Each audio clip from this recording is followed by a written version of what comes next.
जय हिंद, नमस्कार साथियों। आप सभी के लिए ईएमआरएस की वैकेंसी का जो नोटिफिकेशन है वो आ चुका है। और इस बार जो आशा किया गया था ईएमआरएस की वैकेंसी में कि अधिकतम जो है आपका सीटें आएंगी, वैकेंसीज आएंगी, लेकिन वो वैकेंसी थोड़ी सी इस बार कम दिखी। लेकिन अच्छी वैकेंसी फिर भी है। लगभग आपका 7,000 से ऊपर की वैकेंसी आपका दिया गया है, जिसमें आपका टीचिंग, नॉन टीचिंग सब शामिल है। तो जो आपका एकलव्य मॉडल स्कूल है, जो आपका Eklavya EMRS staff selection exam जो आपका लेता है, ये एग्जाम ईएसएससी, और ये आपका नोटिफिकेशन जारी कर दिया है आज।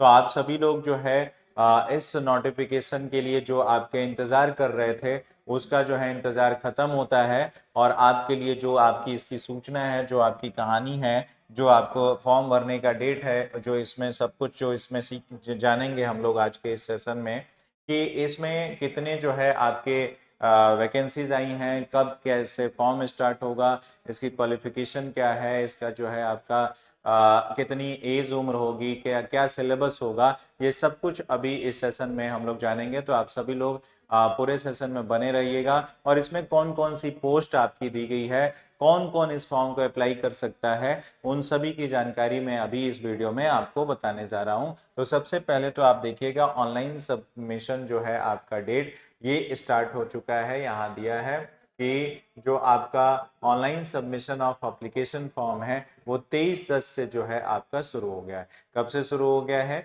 23/10 से आपका ये ऑनलाइन एप्लीकेशन डेट जो है चालू हो गया है। तो आप लोगों को 23/10 का आज 19 तारीख है ना, तो इसके बाद 20, 21, 22 और 23 से ये जो है आपकी चालू हो जाएगी एप्लीकेशन। तो आप लोग इसको फॉर्म को अप्लाई कर सकते हैं। इसके बाद जो है ध्यान रखिएगा कि फीस जो है वो आपको नॉन रिफंडेबल है। एक बार आप फॉर्म भर दिए तो ये फीस इसका वापस नहीं होगा। ठीक है। Fee consist of two component, application fee and processing fee. Fees जो होगा वो दो तरीके से लिया जाएगा। एक एप्लीकेशन फीस होगा और उसमें एक चीज प्रोसेसिंग फी को भी ऐड किया जाएगा। Application fee is not applicable for female, female के लिए कोई एप्लीकेशन फी नहीं है। SC ST and PWBD candidate के लिए भी आपका कोई भी फीस नहीं है।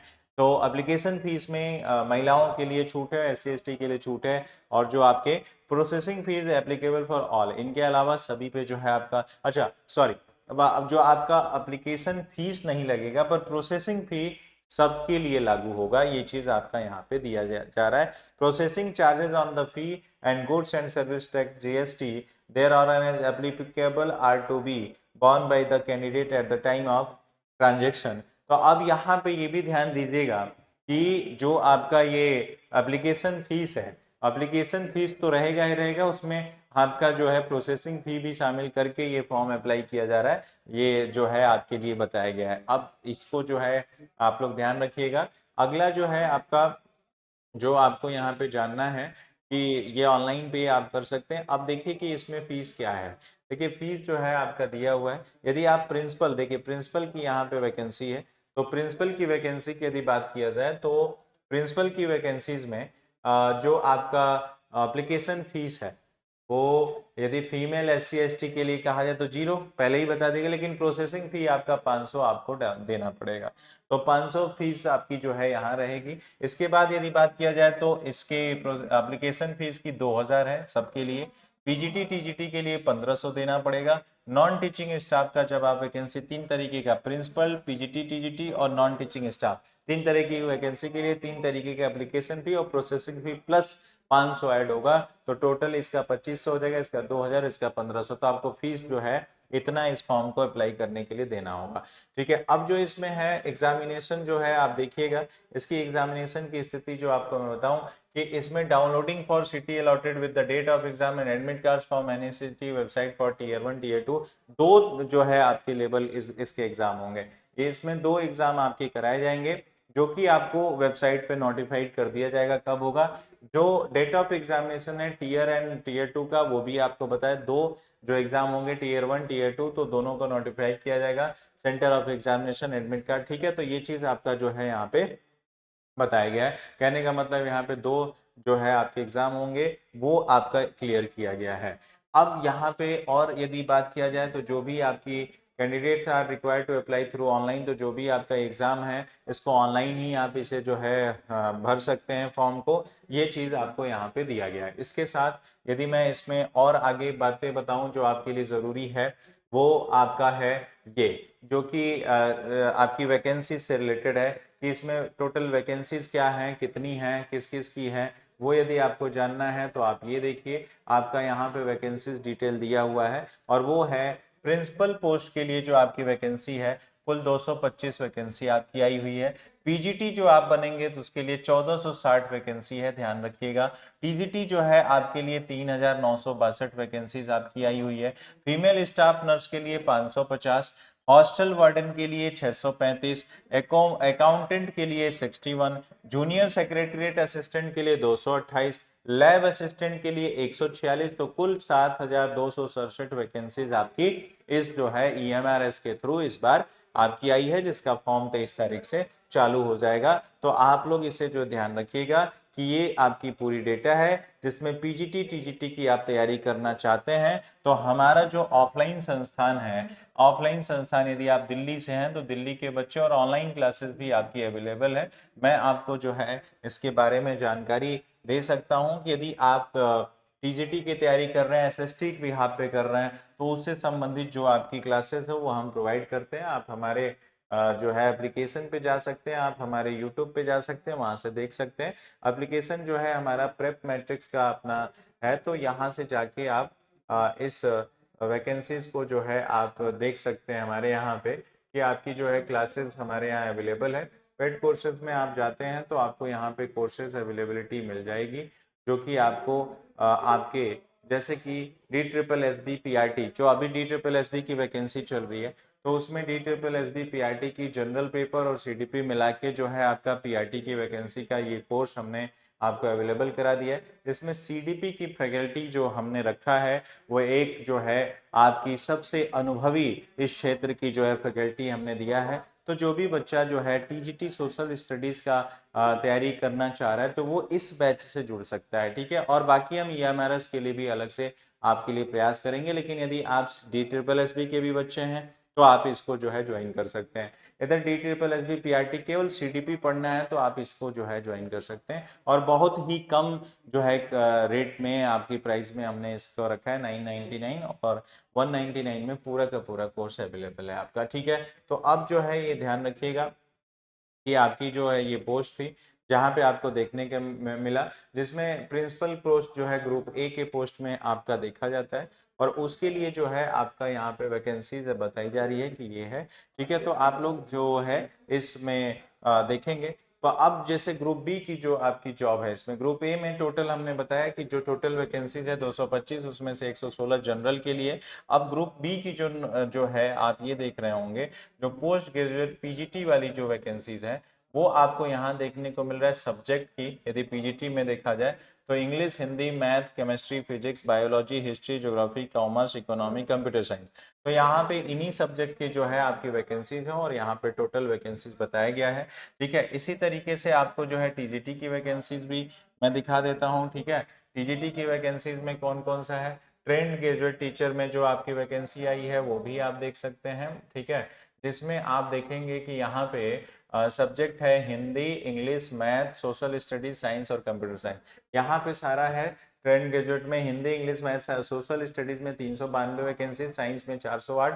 तो इस तरीके से आपका ग्रुप बी में ये भी आता है। और रीजनल लैंग्वेज के बेस पे, लैंग्वेज बेस्ड जो है आपके टीजीटी टीचर भी आपका यहाँ पे है, असमीज, बोडो, बंगाली, ये सारे टीचर्स हैं, ये सब आपका टॉपिक है। म्यूजिक और मिसलेनियस कैटेगरी में म्यूजिक में भी 314 है। Art, PT male, PT female, librarian, तो जो आपके पीटी टीचर होते हैं वो भी यहाँ पे आपके दिए गए हैं। तो अच्छी खासी वैकेंसी आपका जो है यहाँ पे आया हुआ है।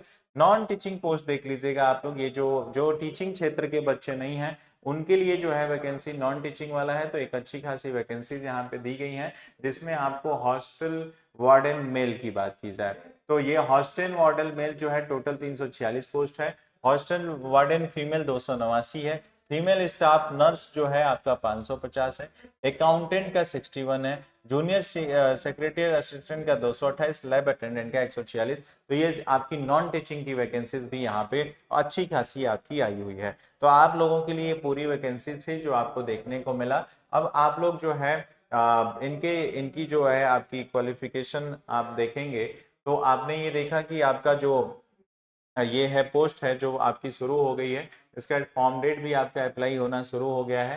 ठीक है, अब इसमें जो है यदि लेवल ऑफ पे की बात किया जाए कि इनको पेमेंट किस बिहाफ पे मिलता है, देखिए पेमेंट जो है आपको दिखाया जाए यहाँ पे, तो पीजीटी लेवल प्रिंसिपल लेवल की जो पेमेंट लेवल ग्रेड पे जो है 12 होगा, level 12, post graduate teacher level 8 और टीजीटी जो है लेवल 7, लाइब्रेरियन का भी लेवल 7 का है, आर्ट म्यूजिक लेवल 6, लेवल 5 पे female staff nurse, hostel warden level 5 और लेवल 6 पे जो है आपका अकाउंटेंट, जेएसए लेवल 2 और लेवल 1 लैब अटेंडेंट होते हैं। ठीक है, स्कीम ऑफ एग्जामिनेशन की अब बात कर लिया जाए कि एग्जामिनेशन जो है आपका होता कैसे होगा कैसे, तो देखिए मोड ऑफ एग्जामिनेशन तो भाई आपको पता है ओएमआर बेस्ड है, यहाँ पे लिखा हुआ है will be conducted in MCQ OMR based pen paper mode में ये होगा, while tier 2 will be combination of descriptive question and MCQ।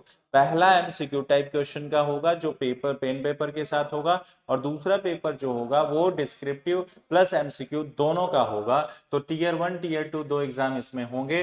Choice of medium of question और एग्जाम पेपर यदि बात किया जाए तो हिंदी और इंग्लिश में आप चॉइस कर सकते हैं। ठीक है, और रीजनल लैंग्वेज भी आप ले सकते हैं इसमें। अब एग्जाम पैटर्न की बात किया जाए जिसमें प्रिंसिपल की बात की जाए तो टीयर 1 में जो प्रिलिमिनरी क्वालिफाइंग एग्जामिनेशन है इसमें जो है आपका 100 मार्क्स का ये पेपर रहेगा और 100 मार्क्स में रीजनिंग एंड न्यूमेरिकल एबिलिटी आपका 10 क्वेश्चन होंगे और 10 मार्क्स के होंगे।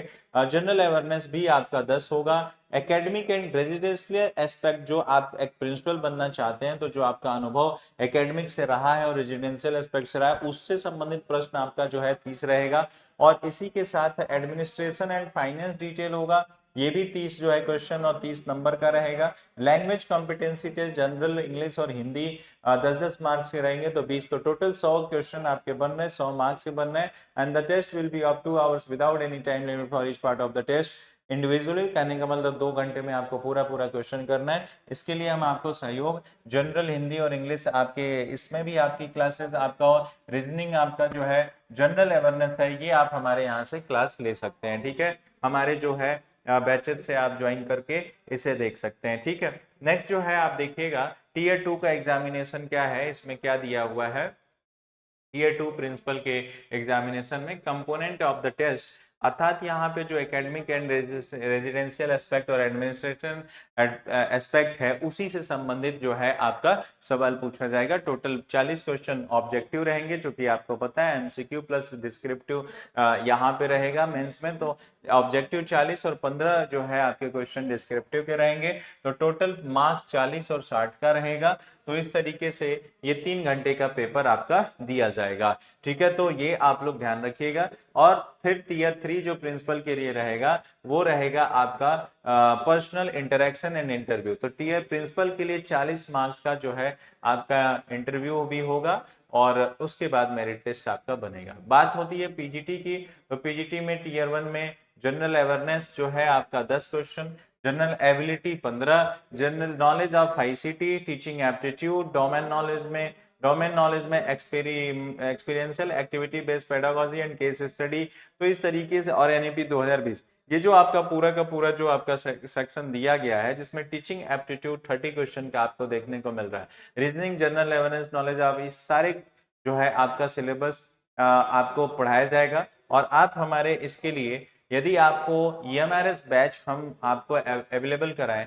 ईएमआरएस बैच तो हम आपको दें, लेकिन उससे पहले यदि आप कोई बच्चा डी ट्रिपल एसबी का यदि बच्चा है और डी ट्रिपल एसबी की तैयारी करता है तो वो डी ट्रिपल एसबी के साथ साथ ईएमआरएस को भरना चाह रहा है तो उसके लिए हमने आपको बता दिया है कि हमारे यहाँ पे सबसे बेहतरीन जो है आपकी सीडीपी फैकल्टी टीचिंग मेथोडोलॉजी के लिए, यदि आपको पढ़ना है तो इससे बेहतर आपके यूट्यूब पे कोई और नहीं पढ़ा सकता है। वो टीचर आपको अवेलेबल हमने आंचल मैम के तौर पे किया है। तो हम आप हमारे एप्लीकेशन पे जाइएगा, वेबसाइट से भी जा सकते हैं, आप एप्लीकेशन प्ले स्टोर से भी डाउनलोड कर सकते हैं और वहां जाके आप इन क्लासेस को जो है क्या कर सकते हैं, परचेज कर सकते हैं। जैसे ही आप व्यू डिटेल करेंगे यहाँ पे बाई नाउ का ऑप्शन आता है और आपको यहाँ पे वीडियो देखने को मिल जाएगा। ठीक है, तो चलिए अब आप लोगों को टीचिंग मेथोडोलॉजी और जो आपका ये टीचिंग एप्टीट्यूड है, इसमें सीधा सीधा है कि जो इनका यदि आपको केवल टीचिंग मेथोडोलॉजी और आपको जो है सीडीपी करना है तो आपका ये वाला कोर्स ज्वाइन कर लीजिए, है ना, सीडीपी ज्वाइन कर लीजिए, यहाँ से आपको जो है मिल जाएगी क्लासेस आपको। ठीक है, चलिए अगला आप देखिएगा ध्यान से कि इसमें कुछ लैंग्वेज से भी 20 क्वेश्चन आपके जोड़े गए हैं। इंग्लिश और जनरल जो है हिंदी के 10-10 क्वेश्चन, तो 125 क्वेश्चन रहेगा और 2.5 घंटे का ड्यूरेशन आपको मिलेगा। कितने घंटे का?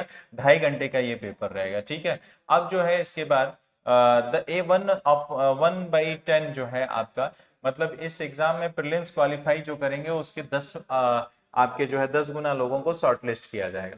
फिर उसके बाद उनका मेंस होगा, मेंस में वही 40 क्वेश्चन जो है आपका रहेगा, 40 क्वेश्चन आपके रहेंगे ऑब्जेक्टिव और 15 question descriptive, total 55 question, 100 number का, 3 घंटे का पेपर रहेगा। तो प्रीलिम्स और मेंस का ये पैटर्न है जो आपको जो है पीजीटी के लिए बताया गया। उस अब टीजीटी में भी वही चीजें आपकी दी गई हैं, सारी की सारी चीजें, जहां डोमेन नॉलेज आपका रहेगा, जो आपका सब्जेक्ट रहेगा, experimental activity based pedagogy and study based question, तो ये 20 क्वेश्चन रहेंगे। एनईपी 2020 से 10 क्वेश्चन आपका रहेगा, तो एनईपी सीधे सीधे 10 क्वेश्चन यहाँ से ये पूछ रहे हैं। और फिर आपका जनरल हिंदी और रीजनल लैंग्वेज जो आपके एक रहेंगे, और general English, general Hindi and एक रीजनल लैंग्वेज आपका रहेगा, तो टोटल 30 मार्क्स रहेगा। और ये क्वालिफाइंग नेचर में दिया गया है, एक क्वालिफाइंग नेचर का पार्ट 6 का रहेगा। तो 30 क्वेश्चन जो है आपका ये है, टोटल 130 क्वेश्चन होंगे, 2.5 घंटे का ये पेपर रहेगा। तो ये इस तरीके से आपका ये बटा हुआ है। मैंने आपसे कहा कि जो भी टीचिंग एप्टीट्यूड का बच्चा पढ़ना चाहता है वो आपका, बार बार मैं आपको कहूंगा कि इससे बेहतर मार्केट में कोई आपको नहीं मिलेगा। तो आप अपने एप्लीकेशन पर जाके यहाँ से चाइल्ड डेवलपमेंट और पेडागोजी का बैच ले सकते हैं, और जनरल पेपर के लिए लेना है तो ये ले सकते हैं, जहाँ पे आपको मैथ, रीजनिंग, हिंदी, इंग्लिश सब पढ़ा दिया जाएगा। ठीक है, तो चलिए अब जो है आप लोगों का ये जो सिलेबस था वो टीजीटी पीजीटी लेवल पे समाप्त हो चुका है। टीजीटी का वही यहाँ पे भी रहेगा, subject specific syllabus is uploaded on the website. Her subject का अपना सिलेबस होगा टीजीटी में, हर सब्जेक्ट का अपना सिलेबस होगा पीजीटी में। उसके जो है ऑब्जेक्टिव और डिस्क्रिप्टिव टाइप के क्वेश्चन बनेंगे, 40 और 15 55 100 नंबर के क्वेश्चन, 3 घंटे का आपका पेपर रहेगा। वहीं जब यदि आप बात करें हॉस्टल वार्डन का जो है, उनके पेपर में आपका general awareness, general ability, knowledge of ICT and quantity aptitude के 30 क्वेश्चन होंगे। मैथ के यहाँ पे 30 क्वेश्चन आपके जा रहे हैं, और उसके बाद आपके general English and general Hindi and आपका रीजनल लैंग्वेज 10 मार्क्स ईच रहेंगे, जो कि 30 क्वेश्चन का रहेगा, 2 घंटे का। बहुत अच्छा मौका है हॉस्टल वार्डन का, जो भी बच्चा तैयारी कर रहा है इसको जो है भर सकता है। एक अच्छा पेपर जो है आपका यहाँ पे बनने को मिल रहा है। ठीक है, तो ये टीयर 1 का है। इसके बाद टीयर 2 में फिर से सब्जेक्ट स्पेसिफिक सिलेबस, वार्डन के लिए सिलेबस रहेगा, ऑब्जेक्टिव, डिस्क्रिप्टिव, और ये जो है 3 घंटे का पेपर रहेगा। तो यहाँ पे ये दिया गया है। उसी तरीके से आपका अकाउंटेंट का है, अकाउंटेंट का फर्स्ट पेपर सबका सेम है, सेकंड पेपर उसके सब्जेक्ट के अनुसार। फीमेल स्टाफ में फर्स्ट पेपर वही चीज है, सेकंड जो है आपका जो टीयर 2 का एग्जाम है उसके अपने फीमेल जूनियर सेक्रेटरीट असिस्टेंट के लिए भी वही चीज है। ठीक है, तो जो इसका फर्स्ट पेपर है वो सबके लिए तैयार करना है, और सबको जो है आपका जुड़ना है एक जो है आपके ईएमआरएस के इस बैच में। तो उसके लिए मैं आपको बताऊं कि आप हमारे जो DSSB का बैच है ना, उसके भी आपके जनरल पेपर पे भी जुड़ सकते हैं, और नहीं तो हम आपको इसका जनरल पेपर का पूरा बैच ला देंगे, जिसमें general awareness, quantitative aptitude, reasoning ability और आपका जनरल इंग्लिश और जनरल हिंदी सबको मिला के एक जो है आपका बैच ईएमआरएस का हम आपको अभी अनाउंस कर देंगे आप लोगों के जो है बिहाफ पे, और आपकी टीम जो है हमारी इस चैनल पे अवेलेबल है, आप उनसे जो है जुड़ सकते हैं। ठीक है, तो इस तरीके से आपका जो है ये है। बाकी सिलेबस ऑफ एग्जामिनेशन जो भी बच्चा है वो अपना इस सिलेबस को देख पाएगा। एज लिमिट क्राइटेरिया क्वालिफिकेशन की बात किया जाए यहाँ पे, तो आप देखिएगा यदि प्रिंसिपल की बात किया जाए तो 50 साल से आपका एज ऊपर नहीं होना चाहिए जनरल के लिए। क्वालिफिकेशन में master degree from recognised institution with list at least 50% mark होना चाहिए। या फिर आप बीएड और NCT recognised institution at least 50% bachelor degree आपने किया हो। फिर 3 ईयर इंटीग्रेटेड बीएड या MEd from NCT recognised institution with at least 50, या फिर 3 ईयर के जो है आपके दो चीज होने चाहिए, मास्टर डिग्री में 50% और बैचलर डिग्री इन एजुकेशन उसके साथ बीएड होना चाहिए 50% मार्क किए हो, या फिर 3 ईयर का बीएड एमएड आपने किया हो 50% मार्क का, ठीक है। और या फिर आपने जो है degree with at least 54 year integrated graduation degree आपने किया और plus from NTC BEd component हो जो बीएड के बराबर हो, और उसके बाद एक्सपीरियंस भी आपसे लिया जाएगा। बोल एक्सपीरियंस जो है person holding analogous post for post of principal in central state government, तो ये भी आपको जो है ध्यान रखना है, प्रिंसिपल का पोस्ट आपने पहले से किया। अब यहाँ पे पीजीटी की बात किया जाए तो ये 40 साल का जो है आपका पूछ रहा है कि 40 साल जो है आपका एज होना चाहिए, जैसे क्वालिफिकेशन उससे ज़्यादा नहीं होना चाहिए जनरल के लिए, और आपको integrated post graduate post from NCT recognised institution से होना चाहिए, सब्जेक्ट के बिहाफ पे होना चाहिए, the concern subject as per the details given below against every post with at least 50% mark. 50% marks से आप ग्रेजुएशन जो है उस सब्जेक्ट से पास होने चाहिए, ठीक है। और बीएड कंपोनेंट होना चाहिए और post graduation master degree from a recognised institution with at least 50% mark in grade subject concern. तो 50% जो है यदि आप पोस्ट ग्रेजुएशन में किए हैं तब जो है आप इस फॉर्म को अप्लाई कर सकते हैं, अप टू 50 ईयर्स के लिए पीजीटी का है, ठीक है। And BA degree from NCT recognised institution list 50% mark, तो आप मास्टर तो किए हैं 50%, उसके साथ साथ आपको जो है बीएड भी यहाँ पे मांगा गया है, ठीक है। इस तरीके से यहाँ पे और भी जैसे master degree in subject PGT English है तो आपको मास्टर डिग्री इंग्लिश में होना चाहिए, पीजीटी हिंदी का में हिंदी आपका होना, पीजीटी फिजिक्स में इन फिजिक्स और any specialisation physics, PGT chemistry, तो यहाँ पे अलग अलग आपका पीजीटी का बता भी दिया गया है आपको कि किस तरीके से ग्रेजुएशन लेवल पे कौन से सब्जेक्ट आपको चाहिए, ठीक है। तो ये आप लोग ध्यान रखिएगा पीजीटी के लिए। ऐसे PGT history, PGT geography, PGT commerce, तो यहाँ पे अलग से उन्होंने बता भी दिया है कि आपको किस सब्जेक्ट में होना चाहिए। पीजीटी कंप्यूटर साइंस की बात किया जाए, टीजीटी की बात किया जाए तो टीजीटी में देखिएगा 35 ईयर्स जो है आपका बोला गया है, 35 ईयर्स आपका एज होना चाहिए, ठीक है। 35 ईयर्स अधिकतम एज होना चाहिए मैक्सिमम, और बैचलर डिग्री किसी सब्जेक्ट में होना चाहिए, और 4 year integrated graduation degree course from NCT, या और उसके साथ साथ जो है आपको 50% मार्क या ऑनर्स में भी आप डिग्री प्राप्त किए हैं बैचलर डिग्री तो एटलीस्ट 50% मार्क आपका होना चाहिए, ठीक है। तो एक तो ये चीज हो गया। दूसरा जो है आपका इसमें पोस्ट, या फिर आप पोस्ट ग्रेजुएशन किए हो, या फिर आप पोस्ट ग्रेजुएशन किए हो, ठीक है, तो फिर जो है आपका होना चाहिए। दूसरा बैचलर डिग्री इन एजुकेशन अर्थात बीएड होना चाहिए। एक तो आप ग्रेजुएशन किए हो या फिर आप मास्टर डिग्री किए हो तो आपका जो है मिनिमम 50% मार्क्स इक्विवेलेंट होना चाहिए, ठीक है। और आप जो है दूसरा ये भी है कि आपको बीएड भी होना चाहिए, ठीक है। उसके बाद सीटेट भी इन्होंने मांगा है, सीटेट भी आप क्वालिफाइड होने चाहिए तब जो है आप, और इसमें कहा गया है qualified in the central teacher ability test paper 2 conducted by the government of India and CTET certificate is issue on before the cut off date is essential. तो कट ऑफ डेट से पहले का जो आपका सीटेट क्वालिफाई आपका marksheet होगा वही माना जाएगा, ठीक है। तो इस तरीके से जो है ये आपका बीएड टीजीटी के लिए था। टीजीटी साइंस के लिए टीजीटी सोशल स्टडीज में यहाँ पे दे दिया गया है।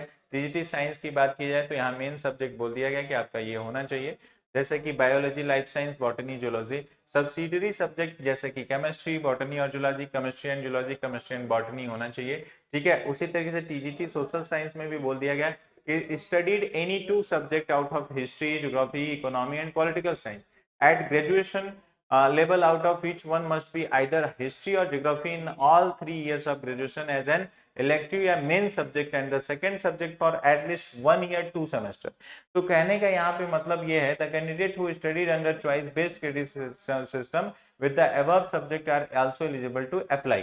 कहने का मतलब यह है कि ये 4 सब्जेक्ट में से उनके पास ग्रेजुएशन के 2 सब्जेक्ट में से होना चाहिए यहाँ पे एक सब्जेक्ट, तो फिर जो है आपका उसका इसमें होगा, वो टीजीटी सोशल स्टडीज में माना जाएगा, ठीक है। तो ये चीजें आपकी दी गई हैं। इसी तरीके से हर सब्जेक्ट का आपका यहाँ पे क्वालिफिकेशन दिया गया है, आप इसको जो है अपने क्वालिफिकेशन को देख सकते हैं। फिजिकल एजुकेशन का भी दिया है, हॉस्टल वार्डन का भी दिया है, ठीक है। तो इसलिए आप लोगों को यहाँ पे देखना है। देखिए हॉस्टल वार्डन की बात किया जाए तो आप ग्रेजुएशन किए हो बस इतना चाहिए, बैचलर डिग्री आपने किया है इतना ही चाहिए, एज 35 साल से ऊपर नहीं होना चाहिए, ठीक है। वार्डन वाली वैकेंसी, लैब असिस्टेंट में आपको 10th पास होना चाहिए एंड आपको लेबोरेटरी टेक्निक या रिकॉग्नाइज्ड बोर्ड इंस्टीट्यूट से आप जो है या 12th पास हो और या तो 12th क्लास विद साइंस पास हो या फिर 10th क्लास पास है तो डिप्लोमा होना चाहिए लेबोरेटरी टेक्निशियन का, ठीक है। तो इस तरीके से जो है आपके ये सिलेबस थे।